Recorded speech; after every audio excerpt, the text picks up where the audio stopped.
Welcome to my YouTube channel. आज हम discussion करने वाले हैं कि क्या ये निफ्टी का बॉटम है, क्या यहाँ से मार्केट एक न्यू हाई बनाने की तरफ जा सकता है जो कि 28,000 है, या फिर मार्केट यहाँ से ब्रेक होकर नीचे की तरफ 18,500 या फिर 21,000 की तरफ आ सकता है। इस सारे डिस्कशन का मैं आपको एक क्रक्स देने वाला हूँ कि क्या रह सकता है क्या नहीं रह सकता। उसके अकॉर्डिंग आप चाहो तो ट्रेड कर लेना, इन्वेस्ट कर लेना। पहले तो मैं आपको ये बताना चाहूँगा कि जिस किसी ने भी मेरे वीडियोस पहले देखे हैं और उन्होंने उन वीडियोस से सीखा है, एज वेल एज जो लेवल्स मैंने ड्रॉ करा है उनके अकॉर्डिंग काम करा है, तो उनको कल के दिन ही 5% के आसपास का प्रॉफिट मिला होगा पोर्टफोलियो में, जिनके पास स्मॉल कैप मिड कैप है। जिस किसी के पास सिर्फ लार्ज कैप है उनको भी मान के चलो उनका पोर्टफोलियो 2% तो अब था ही था कल के दिन। तो एक ये लेवल मैंने बताया था जहाँ से ब्रेक हुआ था, उसके बाद आपके पास ये लेवल मिला। इसको ब्रेक होने के बाद एक इंपॉर्टेंट लेवल ये था। अब एक बात मैं बताना चाहूँगा, बहुत सारे लोग ये बात कह रहे हैं कि यार एवरेज करते करते पैसे खत्म हो गए, एवरेज करते करते पैसे खत्म हो गए। आई नो कि मार्केट बहुत ज़्यादा गिरा, पर एवरेज करने का एक तरीका होता है। आपको ऐसे एवरेज बिल्कुल भी नहीं करना है कि आपने यहाँ एवरेज कर लिया, फिर यहाँ एवरेज कर लिया, फिर यहाँ एवरेज कर लिया और यहाँ भी कर लिया, तो आपके पास पैसा ऑब्वियसली बात है कम पड़ेगा। आपको लेवल्स पता होने चाहिए कि किस जगह पे आपको एवरेज करना है। आप देखने जाओ अगर आप, ठीक है, तो एवरेज करने के मौके कहाँ कहाँ मिले आपको? यहाँ 22,800 के पास और ये 22,000 का लेवल, जो मैंने आपको क्लियर बता दिया था कि 22,000 के लेवल के आसपास यहाँ से एक इंपॉर्टेंट सपोर्ट क्रिएट हो रहा है। और 22,000 से जो लेवल बाउंस हुआ है वो बहुत सफिशिएंट बाउंस हो गया। निफ्टी आप देखोगे तो 22,337 पे खड़ा है। तो क्या ये मार्केट का बॉटम है? देखो, मार्केट का बॉटम ये बन सकता है, पर उसका एक क्राइटेरिया ये है कि मार्केट का बॉटम बनने के बाद है ना, यहाँ से आपको कम से कम भी 22,800 तो पहली बात मार्केट सस्टेन करना चाहिए। अगर 22,800 मार्केट ने सस्टेन नहीं करा और यहाँ से रिजेक्ट होकर वापस नीचे आया और ये लो ब्रेक करा, तो हो सकता है उसके बाद मार्केट और नीचे चले जाए। बट यहाँ जो कल और परसों के अंदर जो मूवमेंट आया था, उसके बाद मार्केट यहाँ से अगर थोड़ा सा पुल बैक लेता है और फिर ऊपर जाता है, तो ये समझ जाना कि मार्केट का बॉटम कहीं ना कहीं यही बनने वाला है। बट अगर ऐसा नहीं आता है और 2 से 3 दिन के अंदर या फिर एक हफ्ता आप कंसिडर कर सकते हो और ये नया लो क्रिएट कर देता है, तो मान जाना कि मार्केट का बॉटम ये नहीं है। क्यों ऐसा कह रहा हूँ मैं? क्योंकि एज पर डेटा, जो अभी डेटा है विजिबल, उस डेटा के अकॉर्डिंग 22,000 का एक बहुत ही इंपॉर्टेंट सपोर्ट है। बट दिक्कत क्या आ रही है? दिक्कत आ रही है गवर्नमेंट पॉलिसीज जो चल रही है, कुछ पॉजिटिव कुछ negative, as well as USA. जब इंडिया वालों को उम्मीद थी कि यूएस के अंदर ट्रंप आएगा, ट्रंप आने के बाद मार्केट और अच्छी रैली देगा, तो हुआ कुछ इसका अपोजिट। और आए दिन टैरिफ वॉर चल रहे हैं, टैरिफ्स लगते जा रहे हैं, तो ये सारे चक्कर है। इस वजह से मार्केट अपने बॉटम के आसपास आ चुका है और मार्केट में बॉटम के आसपास आने के बाद अब कोशिश कर रहा है यहाँ से उठने की, क्योंकि मार्केट हमेशा अपने लेवल्स पे काम करता है। न्यूज़ेस बहुत इंपॉर्टेंट होती है पर लेवल्स भी बहुत इंपॉर्टेंट होते हैं। तो मार्केट का एक लेवल अब ये इंपॉर्टेंट आ चुका है और यहाँ से अगर मार्केट यहाँ जाता है थोड़ी देर सस्टेन करके, एक पुल बैक जरूर आएगा। जिस किसी ने अगर मिस कर दिया है, जो कोई एंट्री नहीं बना पाया है, तो एक छोटा सा पुल बैक इस लेवल के आसपास आ सकता है।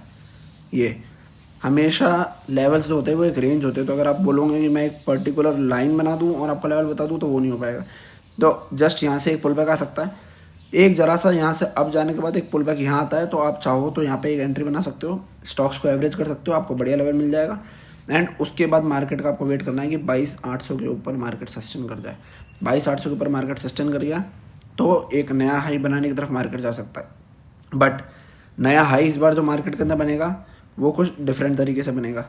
डिफरेंट तरीके से कैसे बनेगा कि प्रीवियसली अगर आप देखोगे तो मार्केट के अंदर इंसेन रैली आई थी ना, जो इस तरीके की, ये देखो यहाँ से जो शुरू हुई थी, बिल्कुल इतना हाई लगाया, फिर बहुत ही तेज मार्केट न्यू हाई की तरफ जाएगा, पर इस स्पीड से नहीं जाएगा जिस स्पीड से पहले गया था। ये वाली स्पीड से मार्केट बहुत स्लो स्पीड से जाने वाला है इस बार।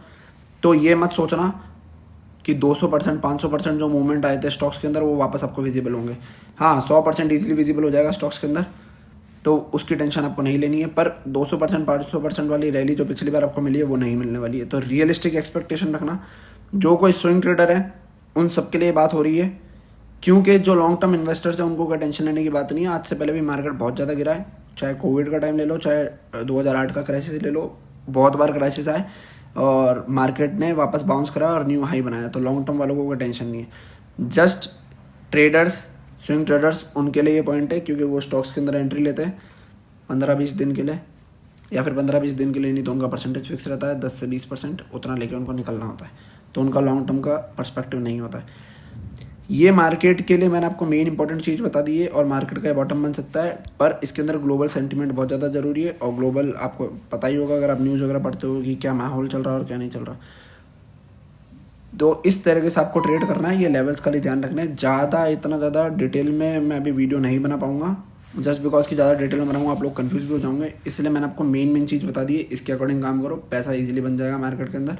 एवरेज करने का अच्छा मौका है, जो कोई एवरेज कर सकता है कर लो, क्योंकि ऑलरेडी स्टॉक्स है वो 100% नहीं, सॉरी 50% क्योंकि 100% डाउन हुआ तो 0 हो जाए, 50% डाउन है यहाँ से, तो अच्छे लेवल पे आपको मिल जाएगा। और जिस किसी ने ऑलरेडी होल्ड कर रखा है, जिसका 50% डाउन है, तो उस स्टॉक को कॉस्ट लगाने के लिए वापस डबल होना पड़ेगा, मतलब 100% भागना पड़ेगा।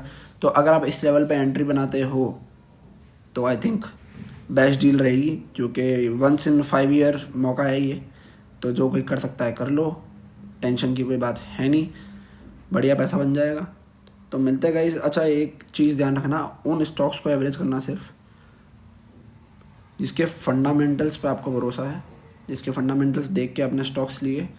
ऑल्दो वैसे तो पोर्टफोलियो के अंदर जो स्टॉक्स रहते हैं वो सारे फंडामेंटली स्ट्रॉन्ग ही रहने चाहिए, मैंने सबको यही सिखाया है आज तक।